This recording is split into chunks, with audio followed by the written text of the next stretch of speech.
Hi, I'm Patrick McKay, and we're listening to Gospel Tangents. It's the best source for Mormon history, science, and theology. I'm Rick Bennett. I'm excited to have an apostle on the show.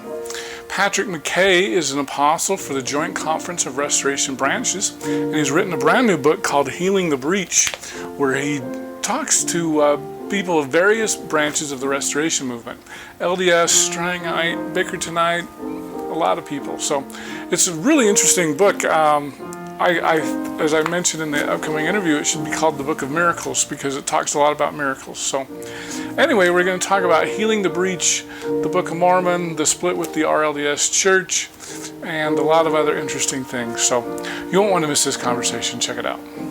Welcome to Gospel Tangents. I'm excited to have an apostle from the Joint Conference of Restoration Branches. Is that right? That's correct. All right. So tell us your name, and we want to learn a little bit more about the JCRB. Okay. My name is Patrick McKay, and I am an apostle in the Joint Conference of Restoration Branches. You know, there's apostles in all the restoration groups, and people worry there's 12, 24, 48.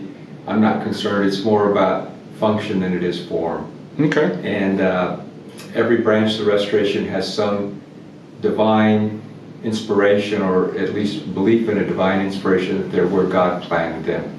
And we come out of the reorganization, we're trying to remain faithful to what we originally embraced as a church, and we do a lot of missionary work, and we have 70s, and 70s, according to Latter-day Revelation, are to labor under the direction of the apostles.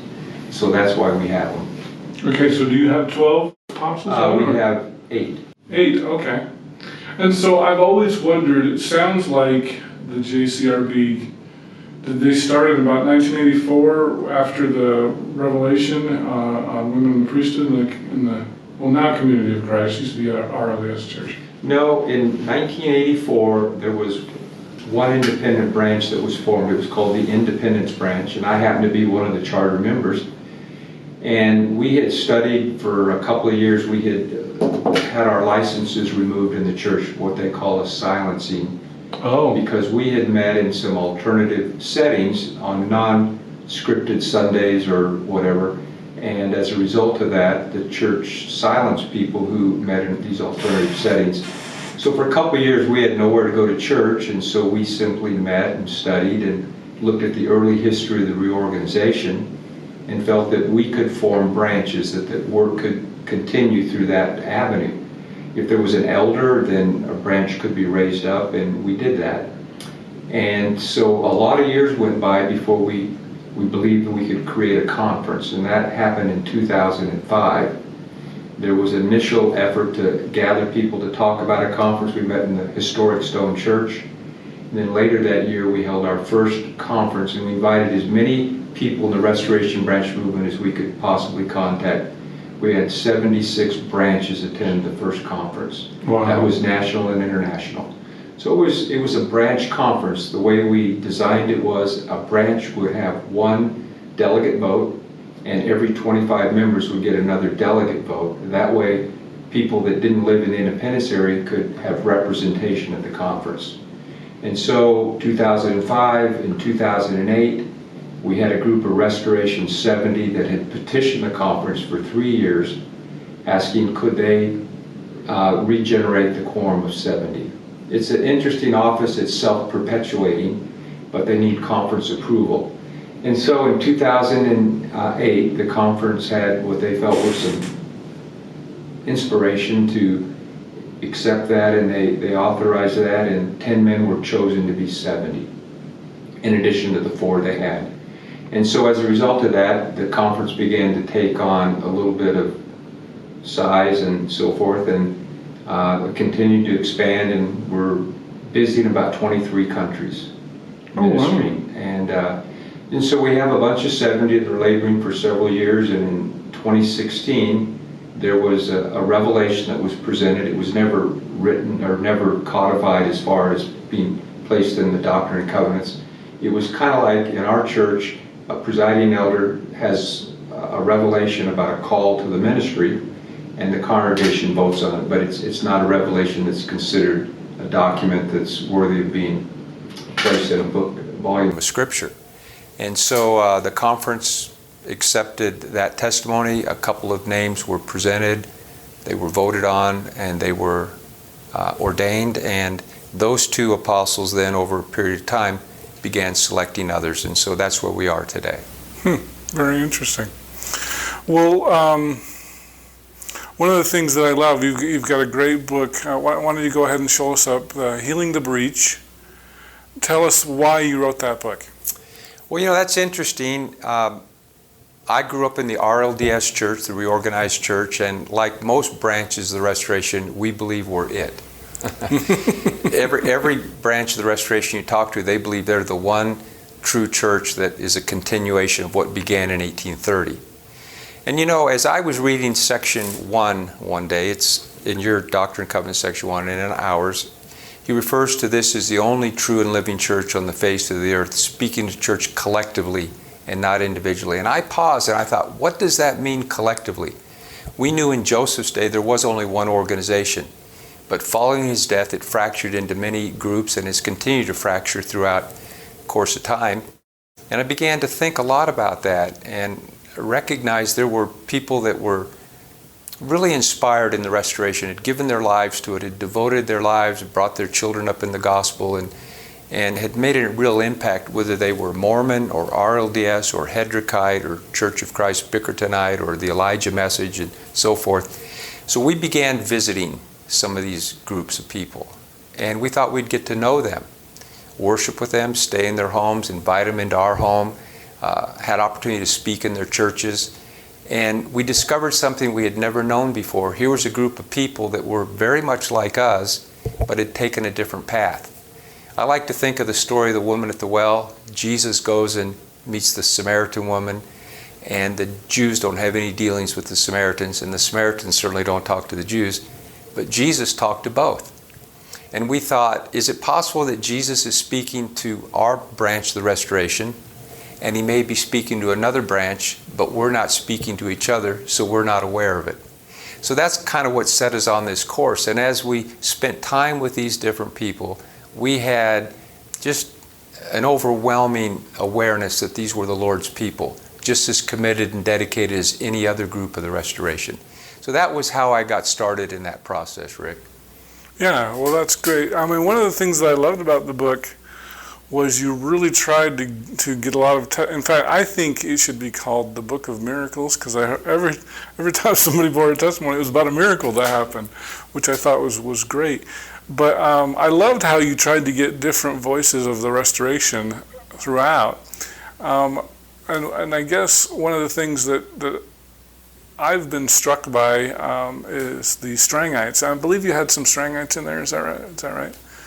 Well, the reason I asked that, one of their beliefs, they don't have any apostles anymore or prophet, and they believe, I'm trying to remember how they say it, the lesser cannot ordain the greater, and that you basically need an angelic ordination in order to become an apostle or a prophet, as the case may be. And since James Strang didn't ordain any new apostles, once the apostles died out, then there were no more. And so it's interesting, as you've gone to all these, there's those different beliefs. If a Strangite came to you and say, well, how could you be an apostle? Did you have an angel ordain you? How would you respond to that? Well, I wouldn't be able to say that, but what I would say is there was a time when the Reorganized Church and the Mormon Church debated this vociferously, and the criticism to the reorganization, the stream can't rise higher than its source. And so the Utah Church says, we have the apostles, we have the keys, and so you couldn't ordain Joseph and so forth in the reorganization. Right, yeah.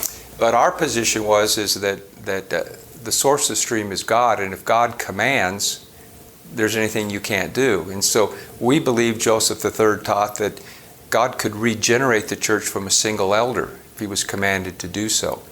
And so within the Melchizedek priesthood is that power to regenerate, to reorganize, to recombine the church, whatever term we might want to use. And that was the position of the reorganization. It's interesting you brought Strang into this, because the two principal elders in the early days of the reorganization were both ordained in Strang's movement. Right. In fact, Jason Briggs, who was chosen to preside over the formation of the reorganization in 1853 on the strength of his office of a high priest, on April 6, 1846, he was ordained a high priest under the hands of James J. Strang. And he became the first apostle chosen, and then he in turn ordained the next 6. For Strang? No, for the reorganization. For the reorganization, okay. And so that became kind of an interesting thing, and he was never reordained, or he never had to set that down. And Strang had been ordained by Hiram Smith, had been ordained a high priest. He wasn't ordained. Strang claims he was ordained by an angel at the hour that Joseph was killed. But going back to just his priesthood, and William Marks, and trying to think, Zenas Gurley, as well as Jason Briggs, had all been in that movement in one way or another. And so it's just kind of interesting. We're of the persuasion, and not everyone shares this, that when Joseph died and the church fractured, there were men in the ministry in all of these groups. And the question begged the question, did they all lose their authority as soon as Joseph died if they didn't go one way or another? And we've been persuaded over time and witnessing and experiencing what we've seen, miracles that have been demonstrated in their testimony, that God is in the matter. He's been involved in all of these branches of the restoration. And this book isn't designed to say that one group is better than the other. You know, I'm in the reorganization. That's where God planted me. I have a testimony that the teachings that we have, I believe, are scripturally based. But that doesn't mean if I have authority that you wouldn't have authority, Rick. We assume because I have authority you can't, but it's very hard to prove a negative. You know, we can all say we have authority, but you must not. And I simply believe that there's a new day dawning for the restoration, where there are people that God has planted in all of these groups, and it's His intention to weave us back together. Yeah, I liked, it seems like when we were back in Independence about a month ago, one of the things that I remember you saying to me at that restaurant was, we need to quit worrying about all these authority claims. Is that right? Am I characterizing you right? Yeah, well, what I said was, in Protestant Christianity, they resisted the teachings of the papacy. In the Catholic faith, they believe the Pope is the vicegerent of God, that he speaks, ex cathedra. They believe in an intercessory priesthood. Protestantism protested that, they reject that, and they replaced that with the Bible. The Bible became inerrant. And so in Protestant Christianity, if you believe in Jesus and you accept the Bible's Word of God, there's room for you in the tent, whether you're a Methodist, a Pentecostal, a Presbyterian, whatever. Well, in the Restoration, I'd like to think if we all believe in Christ and we believe in the Book of Mormon, that there's room under the tent. The problem is the elephant in the room is authority. Right, that's what you said. And so in Protestant Christianity, the authority is the Bible. So you can be unhappy in the Pentecostal church and you can go over here to the Assembly of God or go over here. But in Latter-day Saintism, only one church claims to have authority. There's a little group in Independence. Every church claims they're the only one with authority, right? In fact, there's a little group right behind the RLDS Auditorium on Cottage Street in Independence, and they have about 12 members worldwide. The They're Cutlerites. The Cutlerites. Yes. And they're the one true church. Yeah. I so bad want to get one of them on my podcast. They've always told me no. They're a really sweet group of people. They really are nice. Yeah, friendly. One of the friendliest people I've ever met. So, yeah, that's great. So, talk a little bit more about your book, because it kind of sounds like a unity movement, healing the breach. Is that what you're trying to do? Is get all the, I don't know if I should say, I probably should say restoration rather than Mormon, right? All the restoration groups back together. Is that what you're trying to do? Well, I believe ultimately God says, if you're not one, you're not mine. And I think that's an indictment on all of us to one degree or another. There's a story in the Book of Mormon. I believe it's more than a story. I believe it's a true prophecy. It's the parable that Jacob gives in the book of Zenos. It talks about Zenos' prophecy from the brass plates. And it's interesting, he talks about how the children of Israel were removed from places and put in different parts of the vineyard. some in a good spot, some in a poor, some in a better, some in a choice spot. But they all bore fruit. And Nephi, explaining the vision that he and his father had to his brothers, they didn't understand. And he said, I can liken all Scripture unto us, referring to Isaiah. So we can liken all Scripture unto us, Rick, in our day. And so I think the various fractions of the restoration are very much like the scattering of Israel. And all were blessed regardless of where they went, some in a good spot, some in a poor spot, but they all bore fruit. And I think that's true of the restoration. All of the groups of the restoration have been able to bear fruit to a greater or lesser degree. So I see the day will come and we'll be all grafted back into the same body. Now I like to give I have a lot of metaphors in my book, and I like to think of it this way. All of these organizations have kept the saints alive. They've stirred us and fed us and nourished us to whatever degree you think. Like a mother does when she carries a child, but after 9 months and the baby is born, what happens to the placenta? It's cast aside. And I actually see all the organizations of the restoration like a placenta. Eventually they'll be cast aside and we'll have a living, breathing body of Christ. And that doesn't mean there won't be some organization, but we've become so institutionalized and there's so much bureaucracy in maintaining each of our organizations that we've lost sight of the real message of Christ, which is the restoration of the house of Israel, gathering us and preparing us for the return of Christ. So that's kind of in a nutshell what I think about all the organizations. I think they're all useful, and you can say one's better than the other, whatever you want, but I believe God's finger has been on all of them to a greater or lesser degree to keep the saints alive until He moves to reunite us. Yeah, you talked a little bit about in your book about genetic diversity. Can you tell us that story a little bit better? Well, sure. In nature, if you marry within a certain family, all of a sudden you start having mutations develop.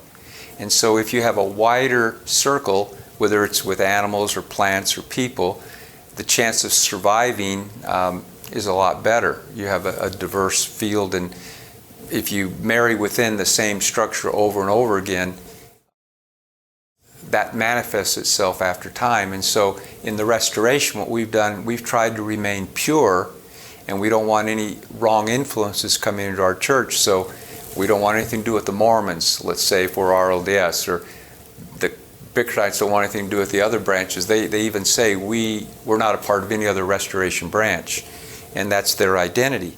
And what happens is, it's just like in nature, certain elements come along and we're not able to deal with the disease or the shortcomings in life. And what we have is criticism against Mormonism in general. In the constellation of Mormonism, it doesn't matter whether you're a Bickertonite or a Hedrickite or a Josephite, the world sees us all as Mormons. In fact, if I tell people I believe in the Book of Mormon, they'll say, "Oh, you're a Mormon." And I like to respond and say, "Do you believe in the Bible?" And they say, "Well, yeah." I say, "Are you a Bible?" And so they understand. But the world sees us really, Rick, more clearly than we see ourselves. We are in that same banner of Mormonism because we're not Catholic and we're not Protestant. Now, we may not be Utah Mormons or we may not be Prairie Saints Mormons, but we're all kind of in that same basket. At least that's how the world sees us. We would say, well, we're not Mormons or we're not this, but we do have a common identity. We go back to the same origin. We share the same concepts: a restored priesthood, the divinity of the Book of Mormon, the gathering of Israel. We believe in angelic visitations. We believe in the gifts of the Spirit, the fruits of the Spirit. We really have a lot in common, but we spent all of our time defining ourselves by who we're not. Are you a Mormon? No, I believe in the Book of Mormon, but I'm not a Utah Mormon. And that's how we've defined ourselves, and that's kind of a negative approach. And I don't think you build success with a negative message. I think you got to be positive. Yeah, very good. Because that does bring up another thing. President Nelson in the LDS Church has just said that we shouldn't call ourselves Mormons anymore. and it sounds like you get that quite a bit. Would you consider yourself part of Mormonism or Restoration, or how would you prefer to call yourself? We'd probably say we're part of the Restoration. If the world refers to me as a part of Mormonism, that's just an opportunity to discuss and talk about it. You know, President Nelson did say we'd like to be called the Church of Jesus Christ of Latter-day Saints, or we could just be called the Church of Jesus Christ. Do you know how many churches of Jesus Christ there are? I do know. Within the Restoration. You know, Yeah. in the Restoration Branch movement, we refer to ourselves as the Church of Jesus Christ, this Restoration Branch or that Restoration Branch. There was a time when some of us thought we could reclaim the name, the Reorganized Church, and the Communion of Christ sued us. And so they trademark the name, they don't use it, but they warehouse it, no one else can use it. Right. So we call ourselves the Church of Jesus Christ, Restoration Branch, whichever one we happen to attend. Mm-hmm. Well, and I've noticed in Independence, you'll see little variations on the Church of Jesus Christ of Latter-day Saints, like the Restored Branch of Jesus Christ, or things like that. Every time I would see a church, I'm like, that's got to be a Mormon church. I remember I would take pictures. You know, you mentioned what we call the Bickertonites. Their official name is the Church of Jesus Christ. I know they got a lot of, after President Nelson's talk, they got a lot of traffic on their website, because that's what they had. But the Cutlerites also are the Church of Jesus Christ. And there's a lot of them, and especially in Independence, if you just drive around, it was amazing to me. Like, I know there's the Everlasting, Jim Van Cannon's group, the Everlasting Church of Jesus Christ of the Latter Days. The weirdest thing is my hotel is right by there. I stopped by their church. And so it really is helpful to get some of these names, the Hedrickites, the Bickertonites, the Cutlerites, so that we can distinguish. But I love this, and I don't know, would you call it a unity movement? Are you trying to bring everybody back together? Well, you know, I don't feel like I have any power to do anything like that. I'm just trying to give people something to think about, that if you look far enough down a highway, a 2-lane road, you only see 1 lane. And I think the Lord intends to heal the breach in the restoration. And so what I'm interested in doing is creating dialogue, finding out, you know, who these folks are out there that we've kept at arm's length, and realize that, you know, when you like somebody and you really care about them, it's a little harder to be critical of them. And when you hear their testimony, and my book is full of testimonies, they're miracles from different branches of restoration. And if you had a miracle in your church, Rick, that you saw someone raised from the dead, or an angel appeared, or a prophecy was delivered and it came to pass shortly thereafter, you would say that's an evidence that we're the Lord's people, that we're where God planted us, that we're the true church. But you go over here to a different branch of the restoration and they have a parallel experience. And not only do I have experiences in the book, but they're parallel, whether it's an angelic visit, whether it's a healing, whether it's using the, what do we call it, anointing of the handkerchief, whether it's the gift of speaking in tongues. It's remarkable how really similar we are, but we don't know because we just don't dialogue. Oh, absolutely. You know, and I know this is because all of the groups are very exclusive. We're the ones. We're God's chosen people. And, you know, the thought, as I read your book, the thought that came to my mind was there were so many miracles in there. And, you know, Jesus says these are the signs that follow those that believe. Healing sick, speaking in tongues, stuff like that. And that book was just chock full of miracles. And so how can we be the only church that experiences miracles when you have Bickertonite miracles and Strangite miracles and all these other miracles? Do you have an explanation for that? Well, I do. I think these miracles exist among these people because they're His people.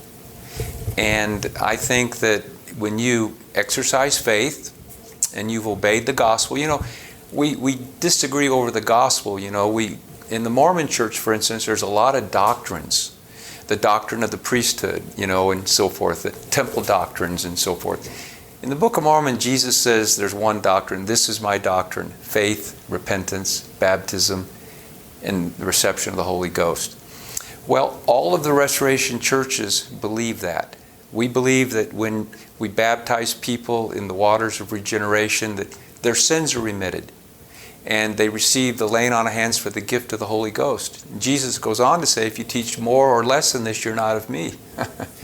In fact, in the earliest days of the Restoration, before the church had been restored, while they're in the process of translating the Book of Mormon, Jesus defines his church. Whosoever repenteth and cometh unto me, the same is my church. Whosoever teaches more or less than this is not of me, but is of the devil. That's a pretty simple explanation. There's another passage in Nephi, he says, and it's often misquoted.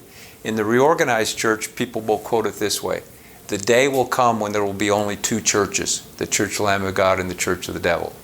But the Book of Mormon doesn't say that. It says there are, save two churches only, the Church of the Lamb of God and the Church of the Devil. So the church has got to be bigger than what we have envisioned, that it's just our little part of the Restoration.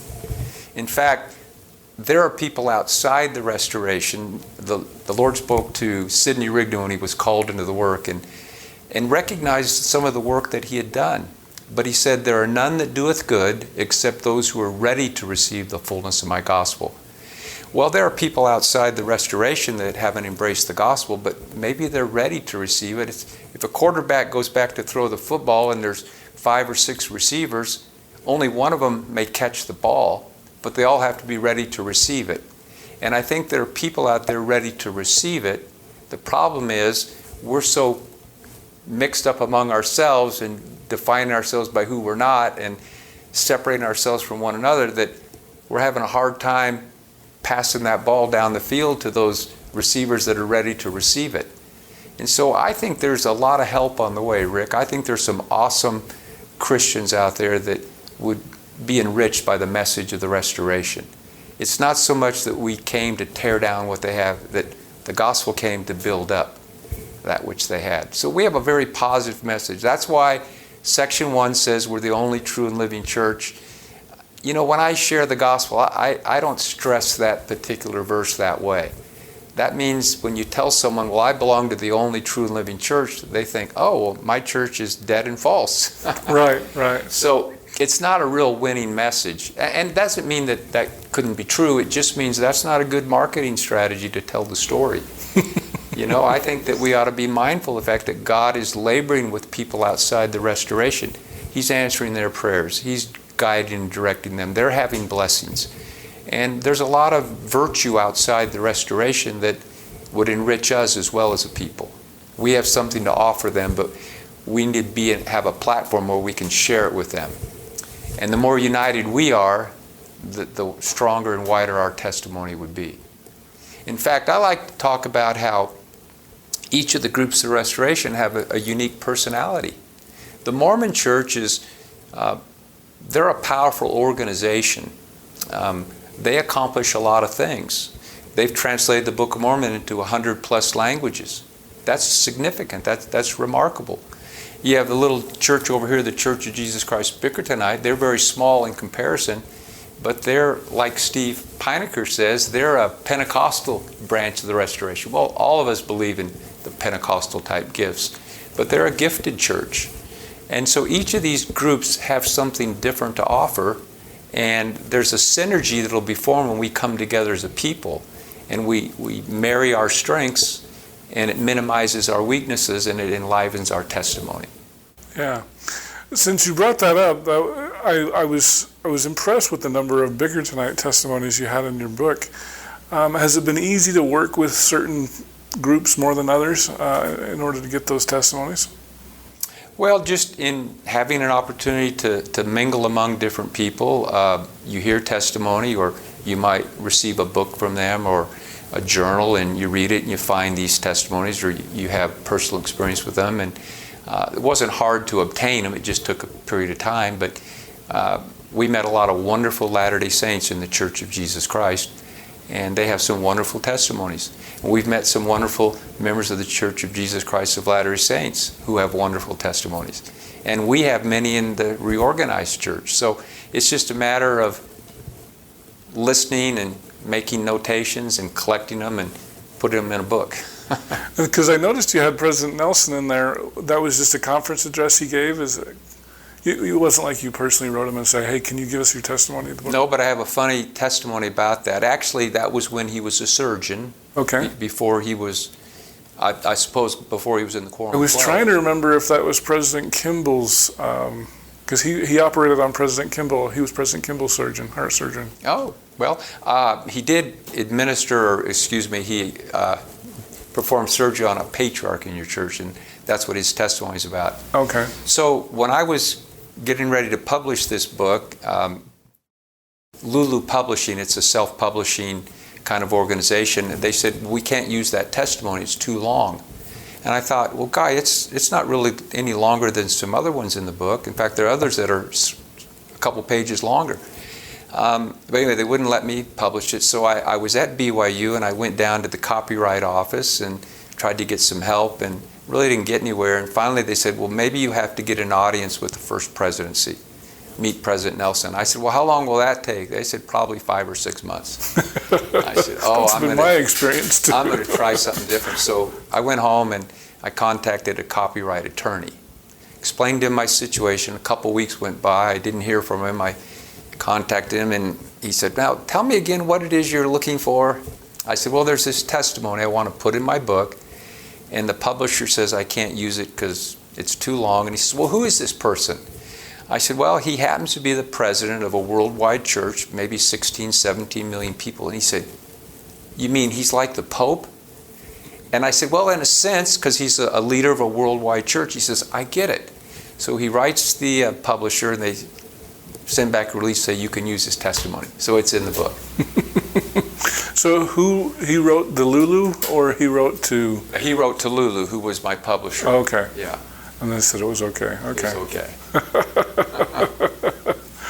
I know Robert Millett was on the back cover, and he had attended a conference. Were you instrumental in bringing that Book of Mormon conference in Independence? Well, several years ago, probably about 2010 or 2011, myself and another elder came out here and we met some professors at BYU. We had a wonderful discussion, and Robert Millett said to me, if there's anything we can ever do for you, just let us know. We're glad you're believers in the Book of Mormon. And I said, well, there is something you can do. We are holding a Book of Mormon festival in Independence, and we're wondering if the BYU professors would like to be a part of it. So they said, yeah. So a couple of professors came out and spoke, and it was a real hit. They came out, Keith Wilson and Richard Moore. They were a couple of guys that came out, and then so we created a committee. We worked in conjunction with BYU. We created a 2-night event. We'd be one night in an LDS facility and one night in a RLDS or reorganized building or a remnant church something. And we made sure we had Mormons on each night and non-Mormons on each night so everybody would come. And Bob Millett came and spoke, and the testimony in my book he shared in my home branch. After the symposium was over, the festival, he came and spoke in our congregation. In fact, I got to tell you about that. We had 7 professors up front at church one Sunday morning, and I was in charge of the service. My brother Jim was up front with me, and another man by the name of Joseph Smith. He's a great-grandson of Joseph Smith Jr. He'd been raised in the Hedrickite, the Temple Lot Church. Oh, wow. So before we went up front, we all met in the pastor study, and I said, I want you folks from BYU to know that when you go back home, you can tell your saints that you found the land of Zarahemla. That was the name of our branch, the Zarahemla branch, and that you met Joseph Smith. And anyway, Bob Millett shared his testimony, and that's what's in this book. It's a remarkable testimony that he shared, and all of the professors have been just real positive in sharing their testimony of Christ. And when we come to the symposium, we don't talk about the differences in our churches. We've just talked about the power of the book. But we got an added insight when they came to our congregation and shared their personal witness of Christ. Some very interesting stories of struggles and answered prayer and experiences they've had that's, really equipped them to be really men of God. it's been wonderful. Well, great. It does seem like the LDS Church has been more open to these ecumenical councils and conferences, and I think you're probably a big part of that. Is that true? Would you say? Would you take credit for that? I don't want to take credit for anything. I just think a door opened, we walked through it, and they've been very agreeable to work with us. In fact, our trip out here on this visit, one of the things we want to do is meet some of the new professors that are on this interfaith committee, meet the new dean of the religion department, and continue to build this kind of rapport so we can go forward. The pandemic slowed everything down. Right. We haven't had a symposium in almost 3 years. Okay. So we'd like to regenerate that. And well, and you're here for the one up in Logan at Utah State, is that right? correct. Yeah, that's coming weekend. Yeah. The Book of Mormon Study Association. Yeah. And so it sounds like it's been reciprocated. You have some in Independence, we have some here in Logan and stuff like that. Right. So I think that's great. One thing I will say, and this does point to the divisions a little bit, which I'm not trying to do, but it does seem like the LDS Church has, especially with the Community of Christ and the Restoration branches, is pretty open to these kind of interfaith councils. I remember speaking with Benjamin Schaefer. He's a part of one of these polygamist groups. It does seem like the polygamist groups especially still get excluded. And I know there's a big issue theologically with that, but can you speak to that? Are you open to like what we would call fundamentalist Mormons joining these kinds of things as long as they're talking about the Book of Mormon? That's an interesting question, and of course that's a significant issue with most of Mormonism, except Utah Mormonism has accepted it as part of their history. The reorganization not only doesn't believe in polygamy, they don't believe Joseph authored it. So it's on the horns of those dilemmas that we've had this opposition all these years. I'm open to having dialogue with anyone, but you don't want to cut your nose off to spite your face. And that's a step that's pretty hard for most people to accept. Not someone who says we believed in polygamy in the past, but to say that we practice polygamy today. It's a little bit difficult. But I'd be willing to talk to anybody, whether they're a polygamist or not. But that's a big step to take, and you realize that you could scuttle something that you're trying to do if you get so wide that people feel that that's just too far. That's too far a reach for us. It's a pretty far reach for people to open their church up and let a Mormon come and speak behind their pulpit. So. That's just kind of how pragmatically how it works, Rick. Okay, so it is still pretty hard to accept the polygamist groups into there, just because polygamy is such a controversial topic? Yeah, I think for most Christians and for most Latter-day Saints, if we exclude the Utah Church for a moment, I think all of them would have a problem with the idea of a practicing polygamist, of having compatibility. What we've tried to do in our gatherings together, we've tried to come together on what we agree on, what our commonality is, and that's the Book of Mormon.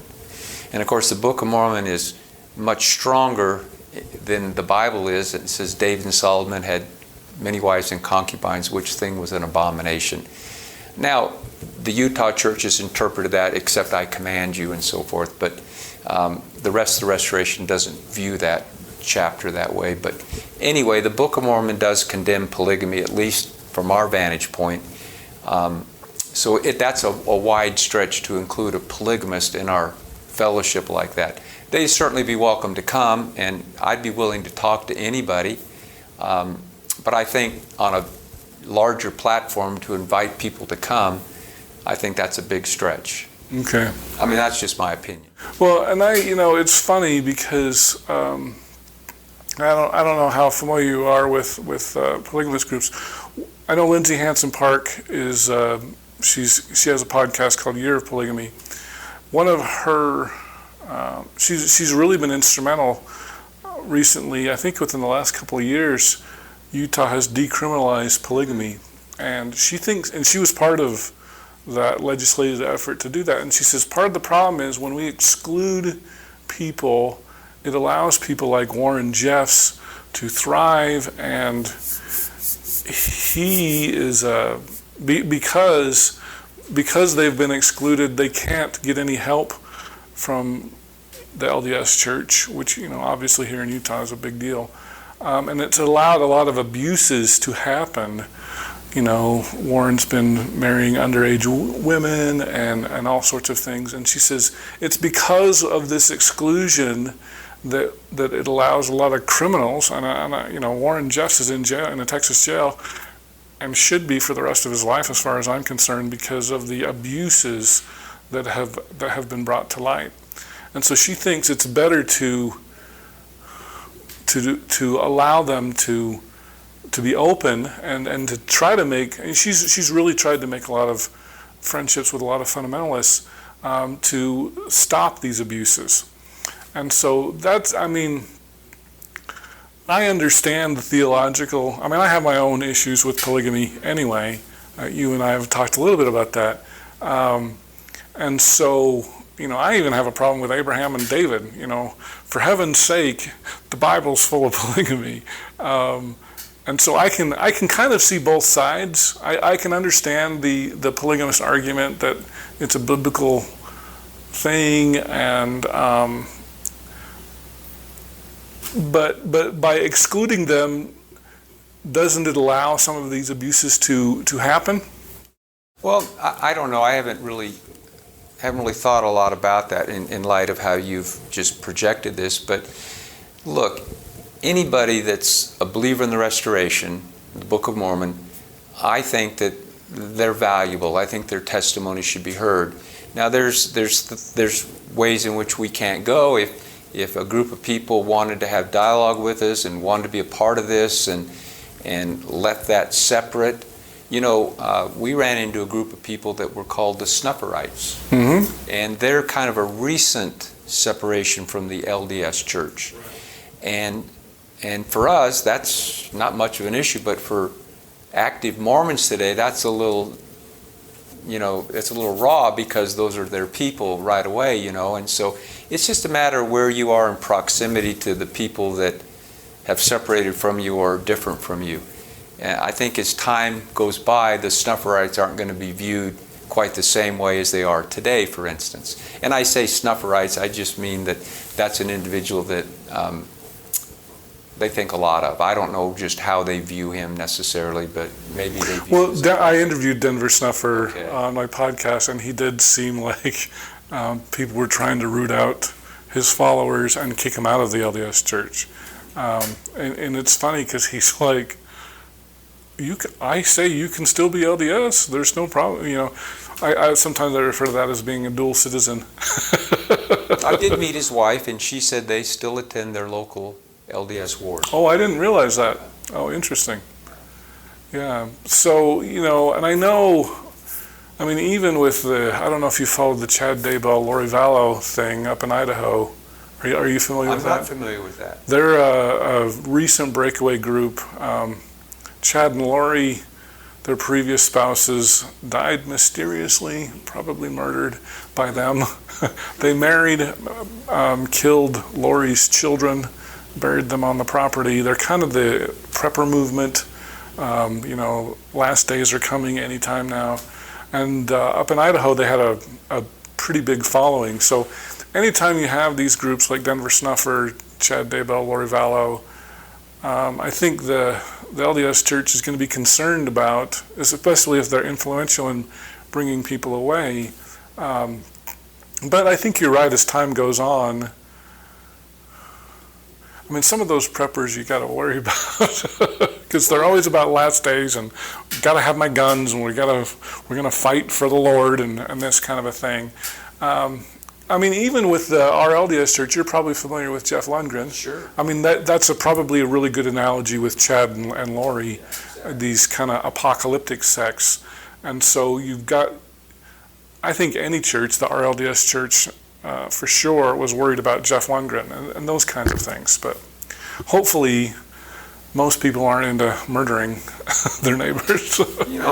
Everybody has a degree to which they can go, and you go too far with some of these situations. So I think it's just a matter of trying to find common ground with fellow believers on things that we agree on, that they're moral, they're doctrinal, they're virtuous, and yet we have some administrative differences, and we want to try to ford that stream and do that, not talking about why we're so different, but what we have in common, with the hopes that maybe we can address those issues as we go forward.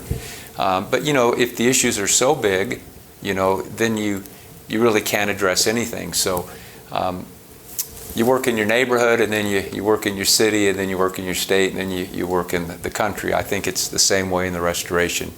We've got to work where we have some influence to accomplish what it is we hope to achieve. Well, I would like to ask you, I know Elder Redland this weekend in General Conference kind of justified the story of Nephi and Laban, where Nephi slew Laban.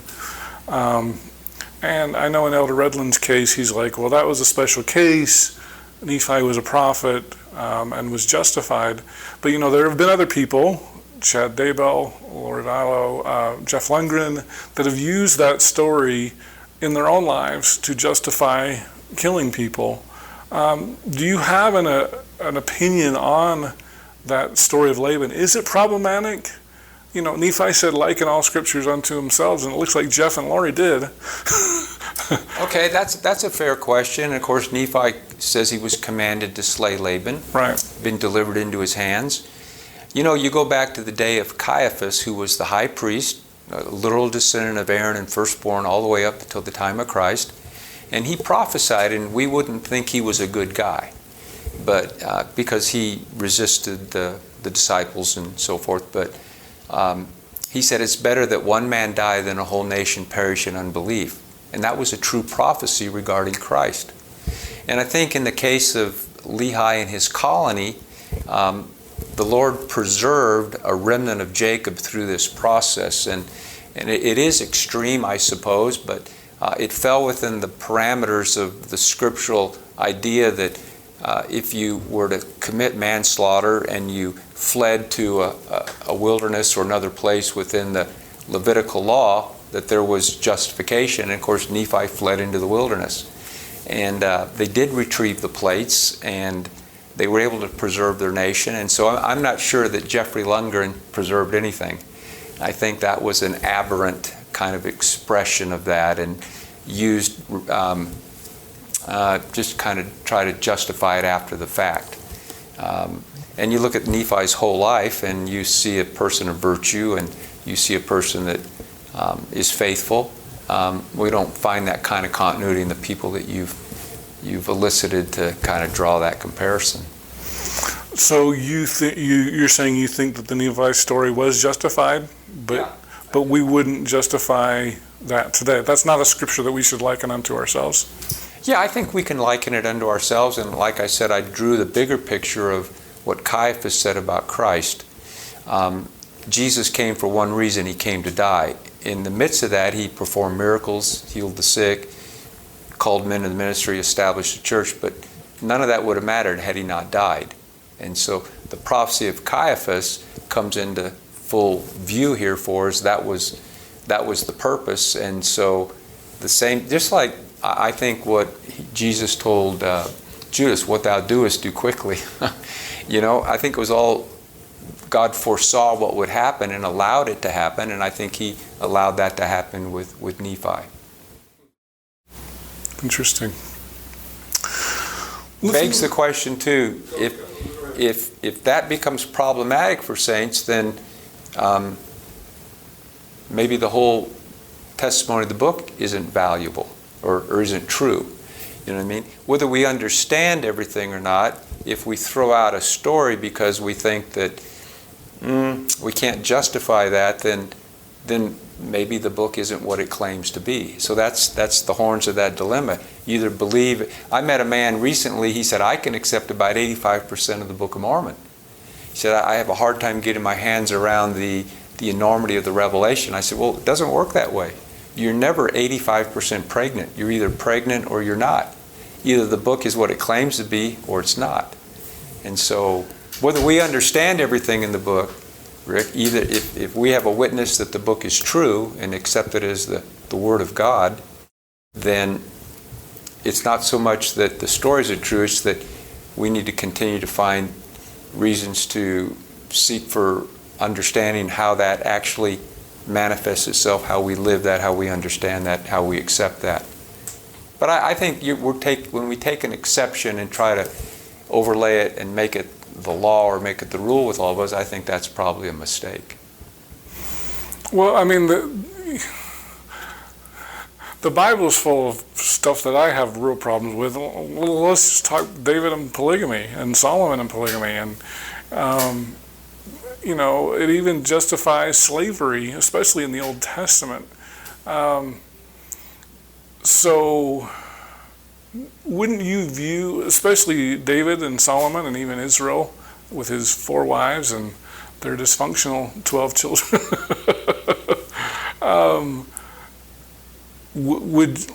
let's go there. Would polygamy, because I know you're not a fan of polygamy, right? Correct. So was Jacob justified to have 4 wives? Well, God gave them to him. It says in the book of Isn't Acts, that the easiest thing, though? If I say, well, God told me to rob a bank, or God told me to kill my children, or God told me, I'm Jeff Lundgren, to kill this family, isn't that kind of who can argue with that, right? Right, and that's a fair question, just looking from the outside. But, the Scripture says that David was a man after my own heart. But David also was cast into the prison house. And so there's a consequence. He repented in all cases except the case of Uriah, where sent him to the front lines, he was killed so he could have Bathsheba. So there's a consequence for what David's actions were. Solomon was the wisest man in the world, but he ended up with 700 wives and concubines. But I believe that the luster came off on these individuals. Now, we had a promise in the Old Testament, the Davidic covenant, that there would not fail a man to sit upon the throne until Shiloh comes, and in him shall the gathering be. So that's a covenant made with David and his seed that's not conditional. It wasn't based on righteousness. It was a Davidic covenant that would go from father to son until Christ would come to reign. The Queen of England today was a literal descendant of the house of Judah, and she presided over Israel in the Isles of the Sea. And whatever you think of Queen Elizabeth or her ancestors, it has nothing to do with whether the promise was true. The Bible speaks to the election of race and the election of grace. We think that the house of Israel has been blessed. You white Anglo-Saxon Protestants have, Israel went north and west, populated the Isles of the Sea. When they came to England, the French gave them the name Angleterre. The book of Romans says that they would lose their identity, and in Isaac would they be called. So they were Isaac's sons, or Saxons, at the end of the earth, Angleterre, so they were Anglo-Saxons. So God has blessed that race of people, but that's a physical blessing. It has nothing to do with their salvation. We're all saved by grace, and we're not saved by our race. But there are certain people that have had privilege, and so they've really been called to be a servant race and not to dominate. And so we see this played out in history. We look at things in an isolated view, but if you look at the whole span of history, the children of Israel went west and north and populated the Isles of the Sea, and some of the greatest things that have happened in the world have come because of descendants of the house of Israel. I've been privileged to go to the African continent, and the British did a lot of good in Africa. Now, they had a lot of colonialism that wasn't so good, but they brought industry, they brought education, they brought religion. And, when Rhodesia changed its name and they kicked the British out, Zimbabwe, it's really struggling, and so for all the bad that the British did with their imperialism, they did a lot of good.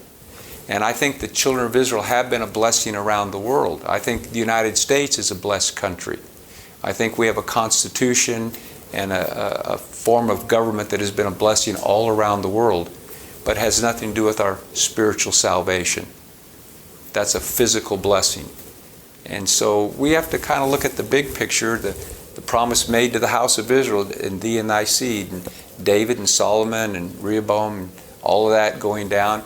A lot of problems, a lot of family problems. So let me make sure I'm understanding that. You're saying that because I've heard this referred to as British Israelism or something.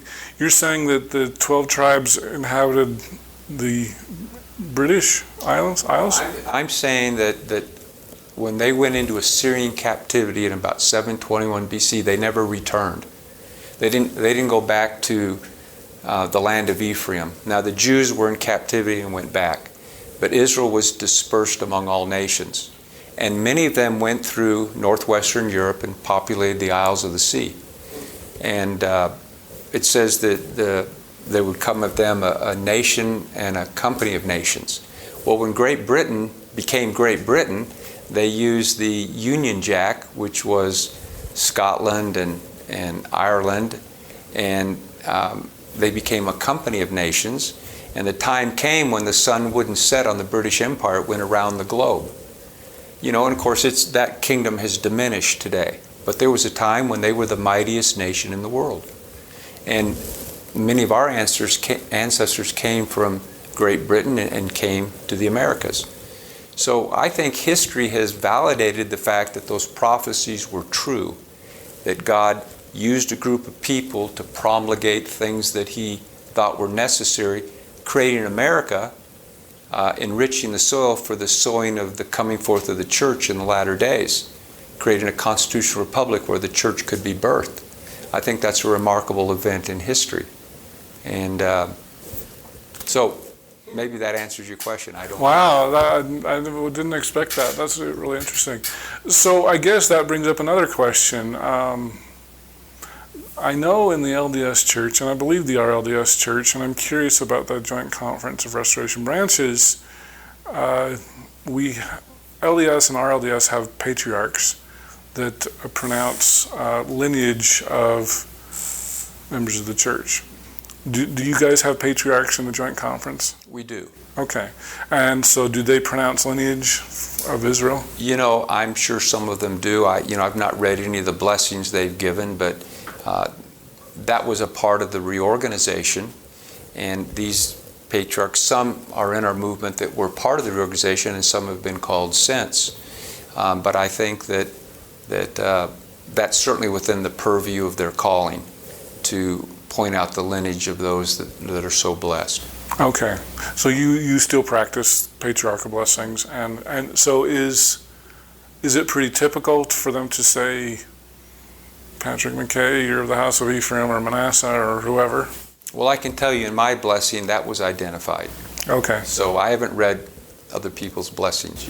Okay. But would it be pretty typical, would you say? I think it's very probable that that's identified in most blessings. Okay. Can you tell us a little bit more about the structure of the JCRB, if I can just use that abbreviation? Okay. Are you like the head apostle or president No. of the Quorum of the 12 or No, whatever? Neither. Okay.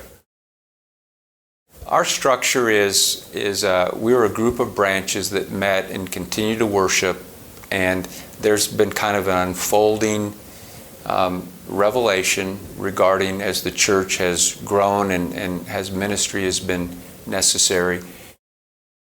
So the apostles are the leading missionary quorum of the church, and there's 70s under them. We have high priests, and we have elders, priests, teachers, and deacons, just like the LDS Church does. And we have a conference, and each year at our conference, we select someone to preside over it. We've had different individuals preside. They're not the president of the church. They're the president of the conference, just during the conference week.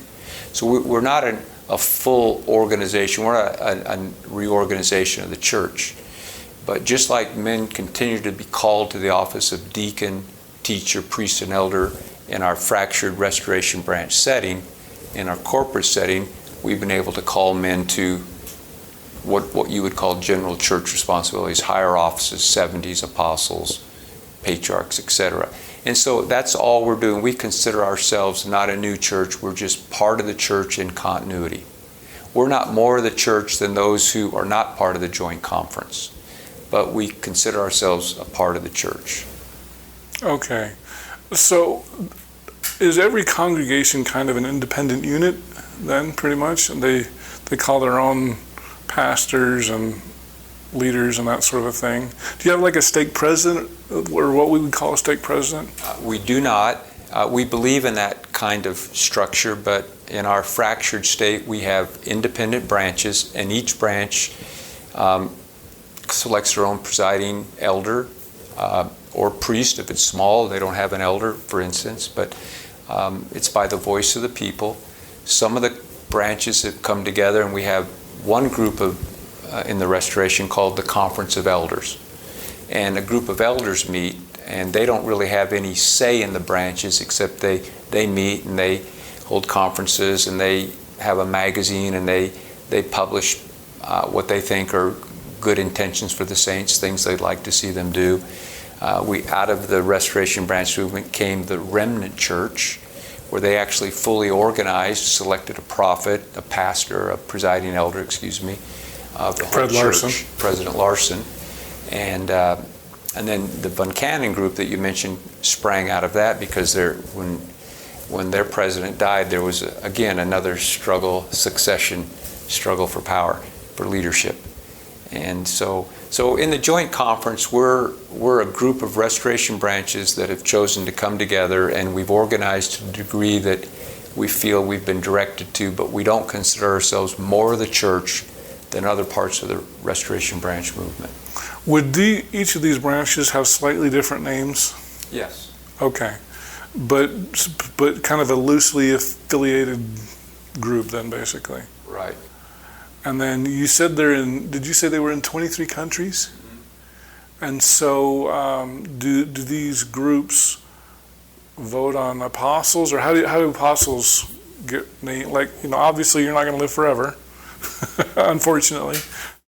Okay, well, we believe that right now in the Joint Conference of Branches, if there are additional calls to the office of apostle, it would originate in the quorum of apostles. Okay? And that would have to be offered to the saints, and then in a general conference, they would have to approve that and authorize an ordination. Very similar to what you do in the LDS Church in that regard. We can't just go and ordain somebody. There has to be a conference approval, common the voice consent. of the people, common consent. Okay. Do you see it expanding to 12, or would that be with the limit? Oh, that's certainly a possibility. It's based on if revelation comes, if that direction comes. And I think a lot of revelation comes based on circumstance, situation. I think the locus of divine revelation is always history, what's happening, what needs to happen, and so forth. How have there always been 8, or how did the 8 get chosen? Actually, there were 2 called by. There was a revelation. The conference accepted those calls, and then those 2 began the process of calling others. And 2 of our apostles have died that were called, and 1 has been chosen to replace those. Okay, and that was approximately what year? When the first 2 were called? Oh, 2016. 2016. I didn't realize it was that new. Oh, okay. Because you said what happened in 2005? There was the Conference of Branches came into existence. Oh, okay. Okay, the JCRB, Joint Conference. And so then there was a revelation in 2016 where first 2 and then... And those 2 were then tasked as they were led and directed to call others, and so there have been others called since that time. Attempting to, fill the quorum. At least it's filled to the degree that it is at this point. I don't know that there's any hurry, there isn't any tendency to fill it just to fill it. There has to be revelation. In the Restoration Branch movement, there hasn't been anybody, we haven't decided to organize and ordain a prophet. We don't think we can call him out of thin air. I believe if that were to happen, God would have to be in the matter. Okay, but so you would expect some sort of a revelation, kind of like what happened in the Remnant Church. Sure, there would have to be a divine manifestation for that to take place, of course. Are you still kind of affiliated with the Remnant Church? Well, we're not affiliated, except that we know a lot of people in the Remnant Church, and they come out of the same basket we do, out of the reorganization. Many of them were baptized 30, 40 years ago, and we would accept those baptisms as authoritative. Some of those ordinations we accept as authoritative. We might not agree with their higher offices, but it wouldn't disqualify their Melchizedek priesthood, let's say. Okay, so anything up to high priest, you'd probably accept their priesthood was valid? Sure, if they were ordained, if they could trace their priesthood in an unbroken chain back to the angel, then we would accept their ministrations to that degree. Now, regarding the organization of their organization, that's a question, obviously. Yeah. So if an LDS person wanted to join with your group, would you accept their Melchizedek priesthood? Are you asking me personally, or you're asking what the view of the church is? The view of the church. Probably not. Okay. I think that, again, we go back to our discussion earlier that even though they could trace it back to the angel? Even though they can trace it back, they followed Brigham Young, so they have to be wrong. You know? So I think that that's a stream that's difficult for the saints to get over, and I anticipate the day will come when the branches of the restoration can deal with the elephant in the room, which is priesthood authority. I think it's a stumbling block for all of us. Because there are men who can trace their priesthood in an unbroken chain to the angel. They make the same claim we do. They can say, I've laid hands on the sick and they've recovered. I've heard a voice. Under my hands the dead have been raised. An angel appeared at my ordination, whatever. However they want to frame their experience, it may be as valid as mine. Okay. So would you accept an LDS baptism, or would they have to be rebaptized into your church? Well, presently we'd have to rebaptize them, just like I'd have to be rebaptized in the LDS Church, because the issue of authority hasn't been dealt with, hasn't been resolved. But within the an RLDS or a Community of Christ person, you'd recognize their baptism and ordination? We would accept their baptism and ordination if there wasn't a broken chain. In the formation of the restoration branches, one of the things that catapulted us into this situation was the ordination of women. And so we don't accept that. We believe women have divine callings. We believe they're virtuous, they're smart, maybe smarter than a lot of us, but we don't believe they hold priesthood. So if they were ordained by a woman, would that be a... That would be a stumbling block. That would be a stumbling block. Oh, interesting. Okay. So you wouldn't recognize, can I call that the 84 revelation? I don't remember. Right. Okay. Are there any other issues between the Community of Christ and your group? Oh yeah, there's a lot of issues. Can you share some of those? Sure. Officially there's things like open communion. In the Restoration Branch movement, we're close communionists. In the Community of Christ, they will serve the sacrament to anybody who wants to partake of it. Recently, in 2010, they would accept baptisms in other faiths. As long as they were baptized, they would accept that as membership, but they would have to be confirmed. As long as they weren't infants. But now I believe they're at a point where they're accepting all baptisms. Right now, the Community of Christ doesn't have any salvic ordinances. They don't believe any of the ordinances are necessary for salvation. That doesn't mean they don't practice them, but they don't believe they're necessary. There's been a real de-emphasis of the historicity of the Book of Mormon. The church's position is they accept the Book of Mormon as scripture, as part of their history, but they don't believe there's really a Nephi or a Mormon or a Moroni and so forth. So these are difficult things. The idea of Zion, that the church has moved to a position that Zion has a center of nowhere and a circumference of everywhere. They've de-emphasized the gathering, the Book of Mormon, the ministry of Joseph Smith. The leadership hasn't viewed Joseph in as favorable a light, I should say, as the LDS Church I've has. been really surprised to hear some things from the Community of Christ about Joseph Smith. Right. It's been really surprising. Okay, so open communion, you guys are closed communion, so you would only serve to members of your church. People that are authoritatively baptized. Okay. And again, I think the day will come, when Jesus appeared to the Nephites, and Nephi was there. In fact, when Samuel preached on the wall, and those that believed his testimony, they came to Nephi and were baptized. But when Jesus came, everybody was baptized. And maybe the day will come in the restoration when we're all rebaptized. I don't know. But maybe that's anyway, I think he'll heal the breach somehow. Yeah. We'll overcome this separation which divides us is our understanding of authority, who has it and who doesn't. So I know in the 1930s, I believe it was, there was an agreement between I'm going to call it the RLDS Church because that's what they were known as then, the RLDS Church and the Temple Lot Church, where they would recognize each other's baptisms. And I don't know if that's, I guess it doesn't, it's kind of a moot point now because Community of Christ accepts almost anybody's baptism. My understanding is they have to be at least 8. They don't accept infant baptisms.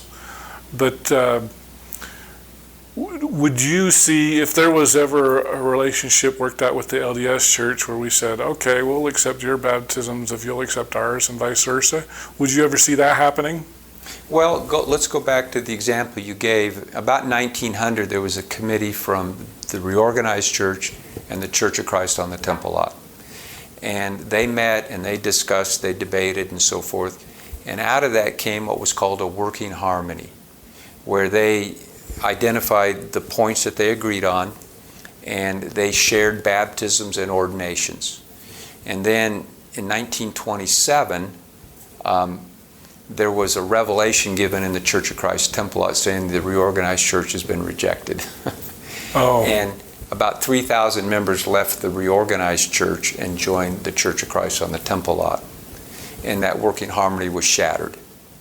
But there was, for a period of years, there was Frederick M. Smith went to the Temple Lot and partook of the sacrament. And so there was a working harmony. And of course, we're a long way from that now in the church. But that kind of idea, I think, is a working harmony. I think that we're never going to get there if we don't at least sit down and begin talking about it, identifying what we agree on, what we disagree on, asking for divine intervention, help us over this. How do we overcome this difference? Is it overcomable? And I think if we don't ask those questions, we're never going to get there. So can you see that ever happening with, say, the LDS Church, that you'd have a working harmony? Well, sure. I think anything's possible, and I would like to work towards that end. There's just a lot of obstacles in the way, but I think there's been a thawing in the last 10 years or so where there's dialogue now between the churches that they haven't had.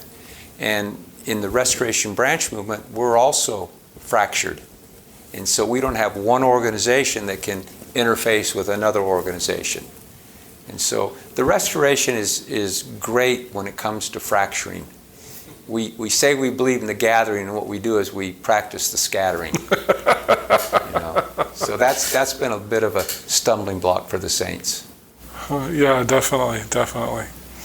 Let's jump to the Book of Mormon historicity. There's been a lot of people, Simon Southerton, Thomas Murphy, people like that, even Hugo Perego, who have said that there's no evidence that Native Americans have any Israelite DNA. And so some people have rejected the Book of Mormon based on that. Of course, there's other people that have tried to say, where did the Book of Mormon take place? And there's, of course, Mesoamerica, Heartland, even, I don't know if you've heard of Malay. Have you heard of the Malay? Baja, California, that kind of a thing. And I know that's a big question. We probably should break that into pieces, but where would you like to go with that? Well, that's interesting. The mitochondria DNA that they talk about goes through the mother's line. And if I was a Jew, I'm asking myself, if I had a son, would I name him Ishmael? I probably wouldn't. And, They used to in the centuries ago. Well, so they went, the Nephi's and his brothers went back, and they brought Ishmael and Ishmael's daughters, and they married Lehi's boys, okay? And so it says they were Ishmaelitish. I don't know really what that means. That's a phrase that's in the Book of Mormon. So when we come to America, when I was a youngster, I watched the Yankees play the Cardinals in the 1964 World Series, and I saw Bob Gibson was in that one. And I saw the stadium full in St. Louis, and I said, wow, look at that. Those are all Latter-day Saints. They live in Missouri. I assumed everybody in Missouri was a Latter-day Saint. And a lot of saints grew up believing that the Americas were populated by Nephi and the colony. That isn't true. There were peoples here. We know the Jaredites were here. We believe there were others here. If you go to the Heartland model, they find evidence of Indian mounds and so forth, and relics everywhere. We understand when Solomon built his temple that the Phoenicians brought people here, and they brought copper back for Solomon's temple. So there's been a lot of traffic here in the Americas. And this is a small colony that comes to America, and now we suggest, well, we don't find enough Indian heritage to suggest the Book of Mormon is real. I don't think that's an accurate or a fair depiction of a way to prove the authenticity of the book. And I'm not a geneticist. I couldn't give you all of the haplocodes and all of that, except to say that I think that's problematic, and that's why I like the Mesoamerican model. It's a limited geographic area. It isn't all of the Americas. And I think it predated the DNA assault on the Book of Mormon, and it really insulates us because we didn't claim that all of America were descendants of Lehi and his colony. Did you grow up believing what they would call the hemispheric model? Yeah, as a kid I figured all the people in America were descendants of the Book of Mormon peoples. Well, what did I know? I was just a kid, and it seemed to work, just like watching the Yankees play the Cardinals. All those Cardinals were members of the RLDS Church. Aren't they Royals fans? Royals didn't exist back then, right? Well, the A's did, but they weren't in the World Series. Oh, that's right. I forgot about that. Kansas City A's. So you're more of a Meso guy personally? I am. I know, because we were talking off camera before, and you said the Heartland's making a big inroads in with the JCRB. Is that right? I don't know if they're making with the JCRB. I just think there's a lot of people in the center place, some are in the JCRB, some are not, who are intrigued by Rod Meldren's work. He has done a lot of work. He's produced a lot of literature. I'm kind of the opinion that it's hard to fit the narrow neck of land up there in the Great Lakes. I also find it's difficult when there are no cold words in the Book of Mormon, other than when Nephi says the fruit was whiter than snow. They lived in Jerusalem. They kind of the same pattern as we have. They had snow there, but they had battles all year long in the Book of Mormon. There's no galoshes, no boots, no rain, no hail, no snow. And of course, if Joseph Smith wrote the book, obviously that would have been in there because he grew up in upstate New York. But we don't find that in the record, and so I think it's problematic to take the Book of Mormon story and say it began here in North America. But I do think people from the Book of Mormon lands did migrate all the way up through and even to the Isles of the Sea. You know, Haygoth, they went into ships and never returned. I know the LDS people believe some of the Polynesian island people are descendants of the Book of Mormon. Perhaps they're right. I don't know. Yeah. Is that a big issue in the JCRB? Are there people who question kind of the science of the Book of Mormon and where it took place? Or is that not really an issue? I don't think that's an issue. I think people are curious about where it took place. The important thing is that it took place, that the historicity is true. That's the real issue. And of course, the Heartland model is kind of new. It wasn't. I mean, it's burst forth in the last 10 or 15 years, I think, where it's really gotten steam. And some people are gravitating to that because people have done a lot of work, produced a lot of slick literature, and maybe they're right. I don't know.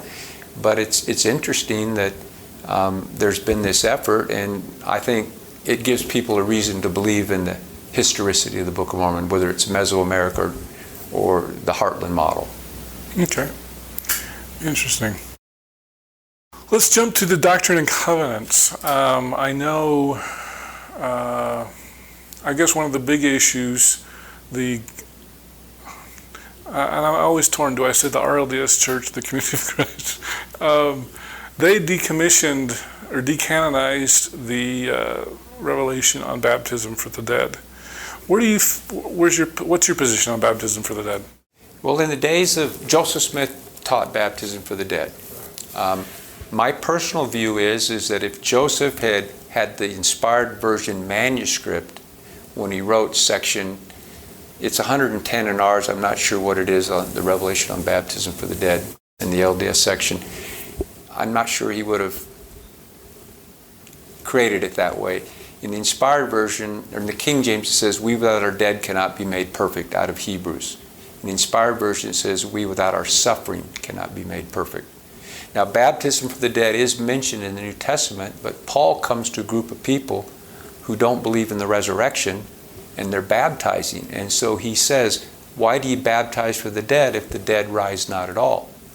So I set it down as a mistake, personally. I don't, and the reorganization hasn't viewed Joseph the same way the LDS, the Mountain Saints, have viewed him. We believe that Joseph was a prophet, but we don't believe everything Joseph did was of divine appointment. We don't think he should have been the Lieutenant General of the Nauvoo Legion. He was told that in temporal things he wouldn't have strength. He was the mayor of Nauvoo. He was the editor of the Times and Seasons. He was the Lieutenant General. He was in and out of hiding because of all the writs of habeas corpus he had to write, so he didn't get extradited back to Missouri, with the Porter Rockwell accusation of trying to kill Lilburn Boggs. And, so all this is going on at the time. And anyway, this idea of baptism for the dead comes about. And the reorganization took the opinion in Joseph III's day that it was a local ordinance. And if it was reinstituted, that there'd be further revelation on it. I think probably in the early 70s, the church placed it in the historical section of the Doctrine and Covenants, and that's where it sits. The LDS Church is big on vicarious baptisms. Right. We have 1,000 years in the millennium. If people really need to be baptized, there's probably a lot of baptizing that could take place. You could get your own baptism. But that, again, I guess it's open for debate, But the RLDS Church, of course, that wasn't hard for the leadership of the RLDS Church to place that in the historical section, because they'd like to place a lot of it in the historical section. So I don't know. That's an open discussion, I suppose. Some people in the Restoration Branch movement believe in section 107, but they've taken the posture of Joseph III, that it's a local ordinance, and if it's ever practiced again, there'll have to be a revelation that re-identifies and explains it. And there are others that just don't believe in it. Okay. Would you throw out most, because I know the RLDS Church throws out most of the Nauvoo period revelations. Is that your position as well? Well, the reorganization more aptly represents the Kirtland period. Joseph was likened unto Joseph of Egypt, and Joseph tells of a time there would be 7 years of plenty and 7 years of famine. That's why he has the dream, and they save the grain, and the children of Israel come down and are preserved and go into bondage for 430 years. But there were a lot of revelations given from 1828 until 1837. And after that time, there's very few revelations that were received by the church. And so I think there is a difference. I would say the Utah Church more clearly represents the Nauvoo period, in the RLDS Church the Kirtland period. And so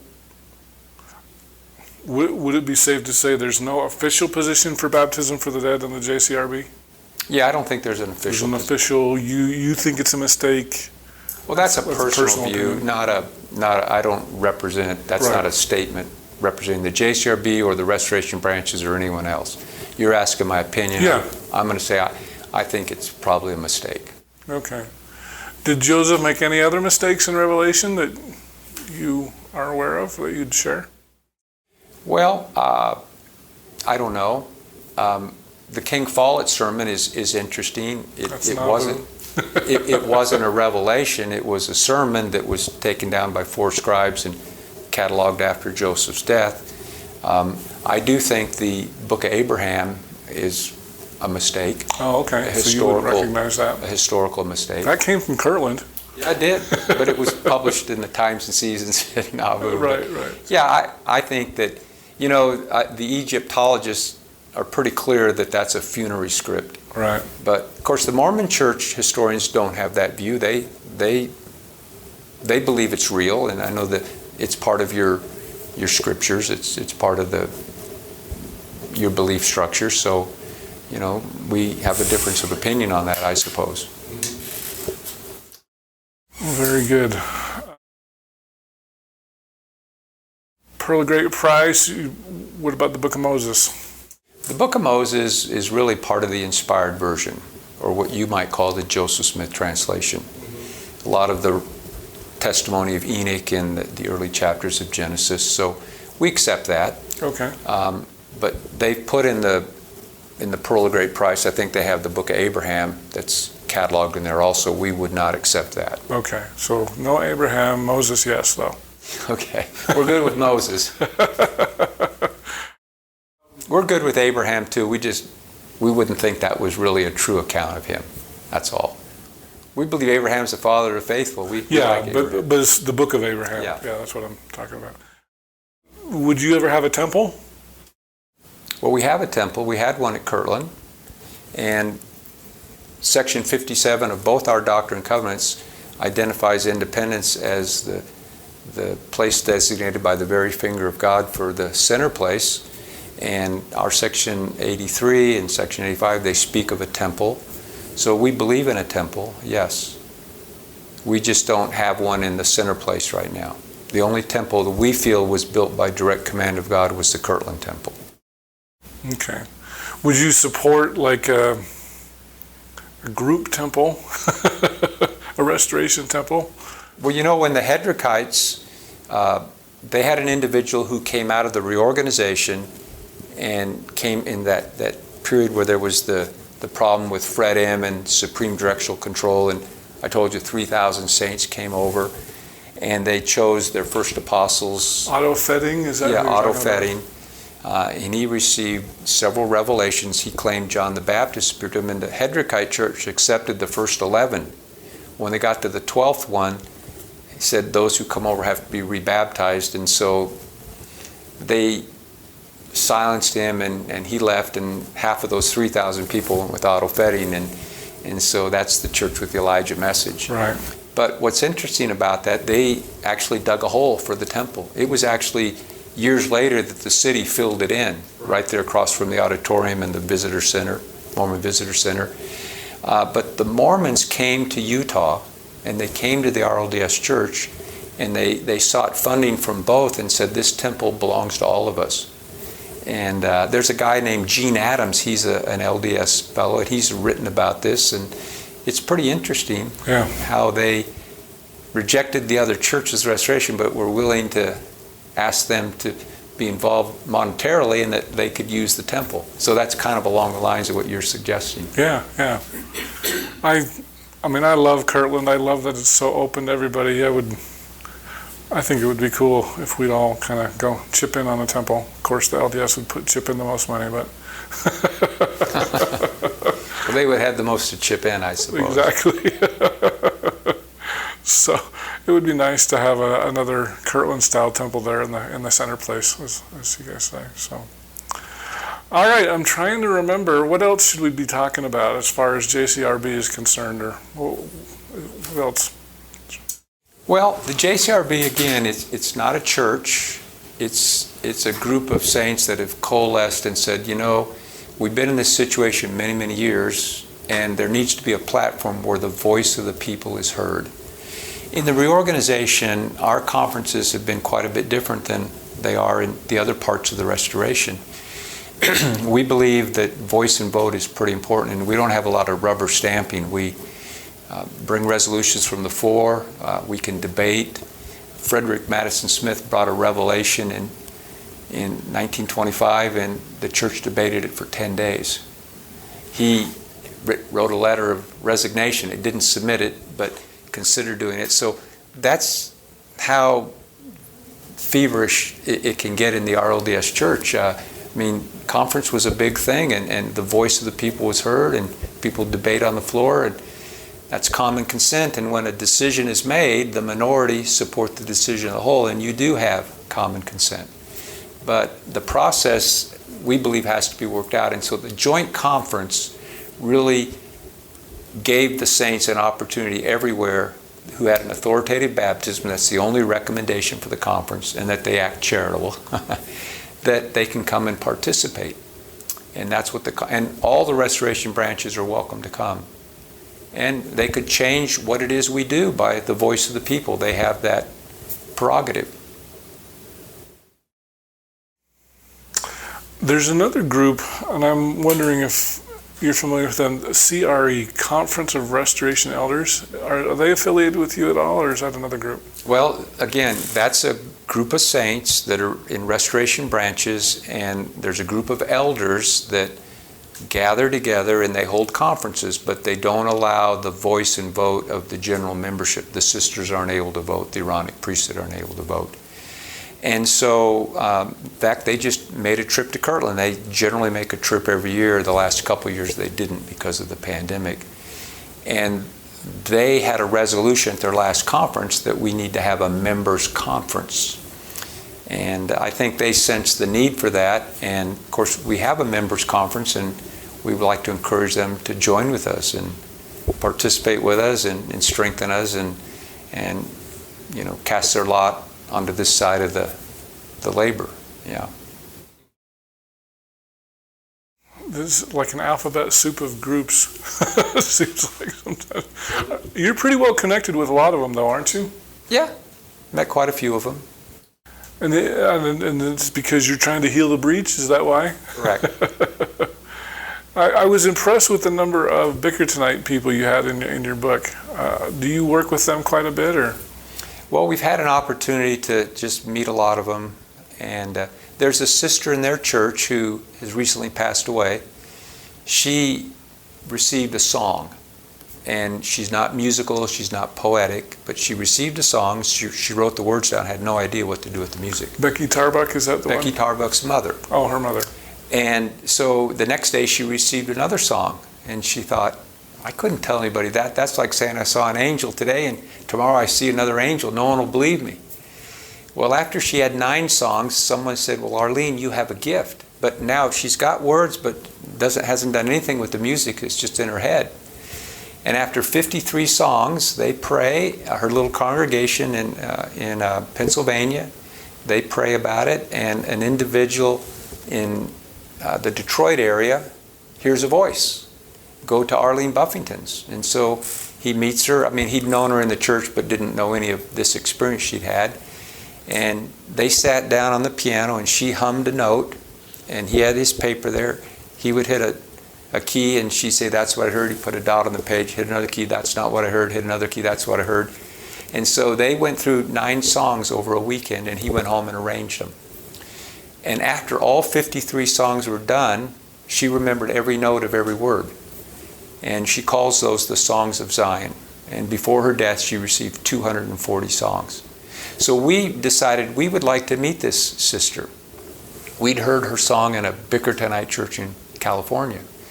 So we wanted to know who she was, so we made an effort to meet her. We met her daughter online, and so we decided to go meet her. And we stayed in her home, and we spent 5 days there, and it was wonderful. They were terrific people. She shared a lot of testimonies, shared a lot about her music, and I said, could we have those songs in our branch? And she said no. Oh, really? She says, I've not given those songs to, even my church doesn't have the copyright. I said, well, that's okay. Can we have them? She said, you're not listening. I said, well, I am. We'd really like them. And she said, well, all I can do is pray about it. So my wife was with my brother Jim and I on this trip, and after 5 days she went home, and we traveled around Pennsylvania and Ohio and did some missionary work, and then we were going to come back and stay with her a night and then fly home because they live by the Pittsburgh airport. Well, when we got back, she shared an experience. She said, Patrick, a couple days ago I sat up in bed, 11 o'clock at night, put my feet on the floor, and a song fell down on me. So she wrote the words down, and she got up in the morning and told her husband and her daughter about the song. The name of the song was Lend the Weary Ones a Song. And after she shared that with them, she noticed a note that my wife had left that she hadn't seen. And so she opened it up, and Joy thanked her for her hospitality and her kindness of opening their home.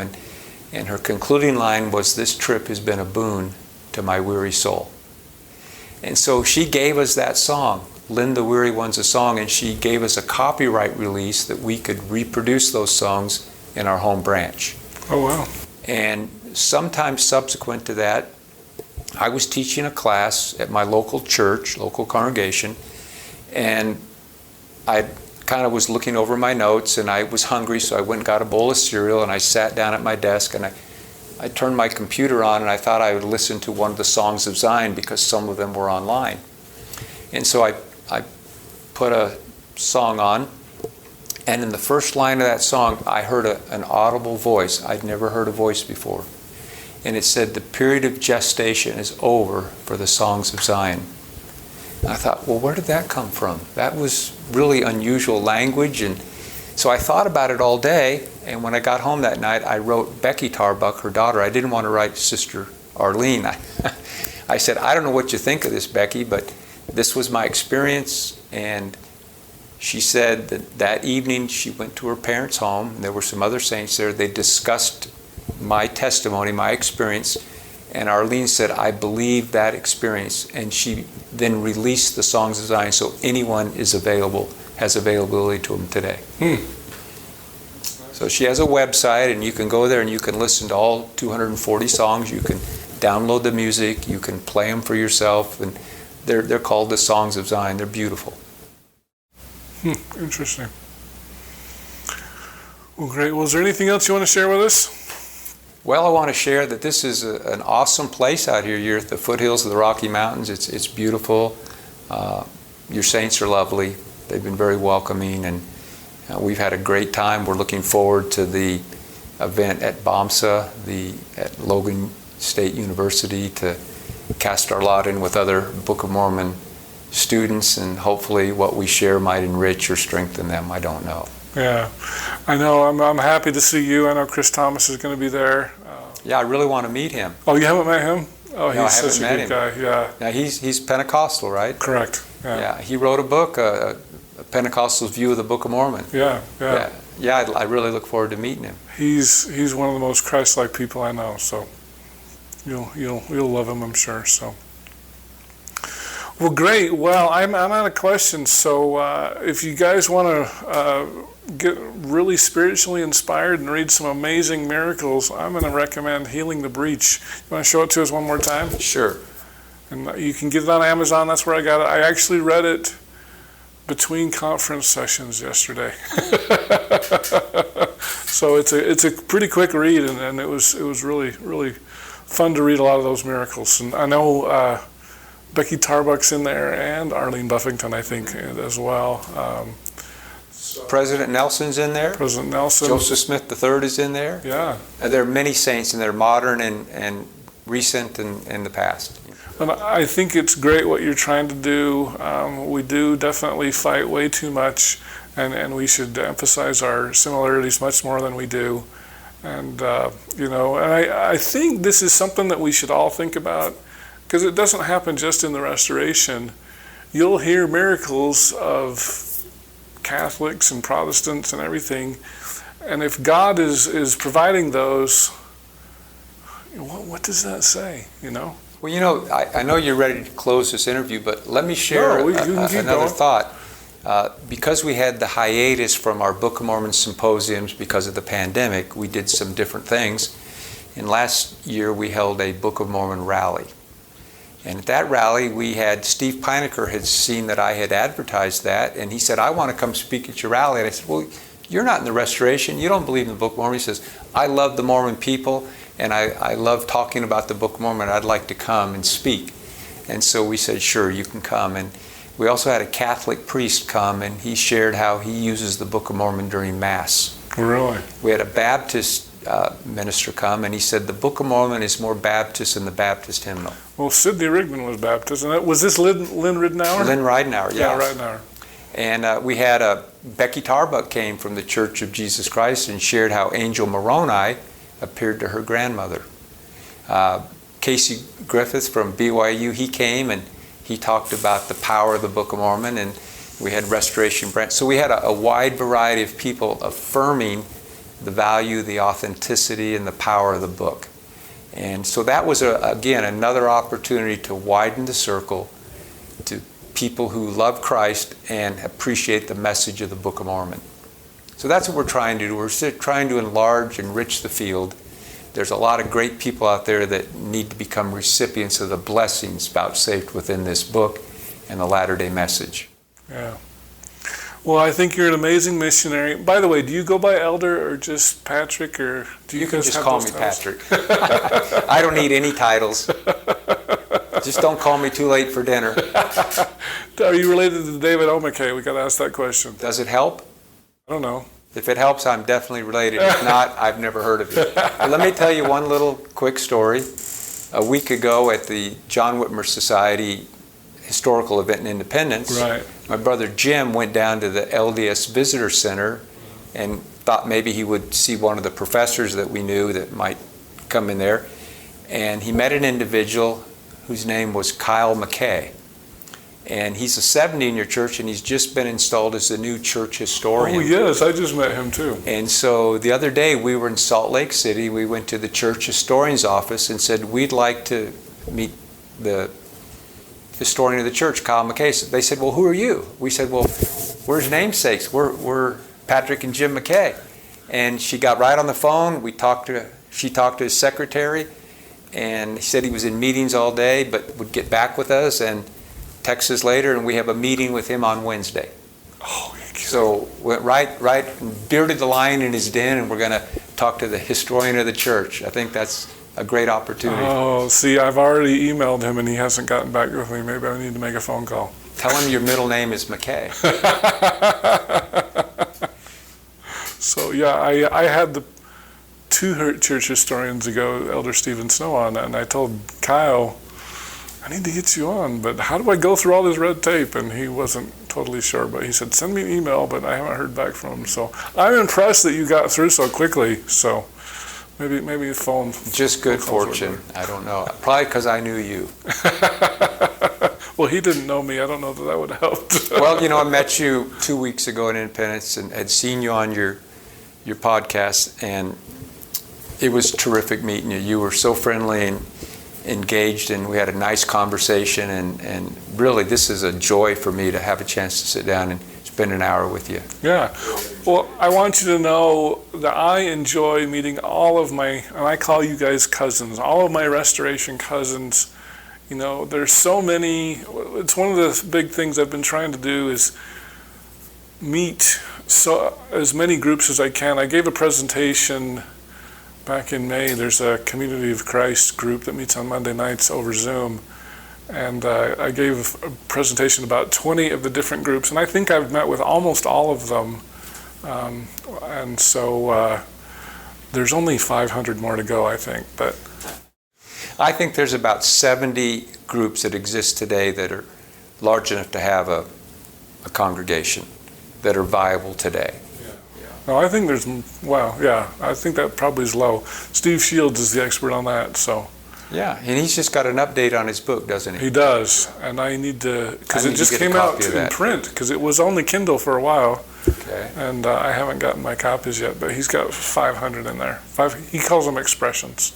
Are they all? Well, he includes defunct ones. Okay, I'm talking about the ones that are viable today. I don't know. Maybe there are more than that. Well, I mean, yeah, I don't know. It seems like, especially, well, you don't pay attention to the fundamentals like I do, but they're popping up all over the place. There's lots of that Denver is true. stuff. I hadn't included those, but they would be under that banner, of course. Sure. Yeah. And so we're constantly splitting. We need to do more gathering. I love what you're doing. I think this is great, and I hope we can the LDS Church and all of the restoration branches can continue to work together, I think it's a good thing, and maybe we can overcome some of our differences. I don't know. It's going to be hard, but... Well, maybe we need to see a marriage counselor, since we're not polygamists, and we believe Christ only has one wife, his bride, the church, we've got to fix this crisis in our family so that we can be wedded to our Savior, right? Mm-hmm, definitely. Yeah.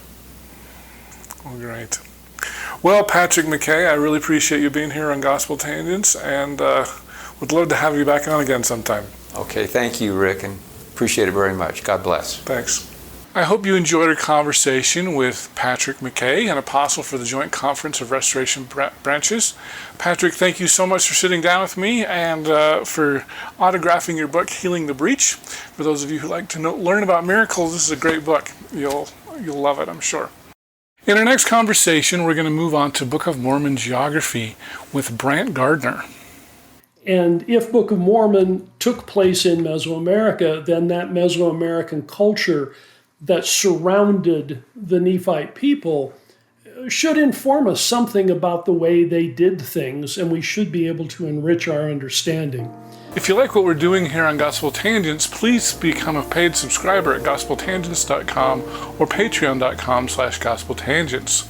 We've got full transcripts on our website at gospeltangents.com, and if you'd like to check out some of our other conversations, click over here.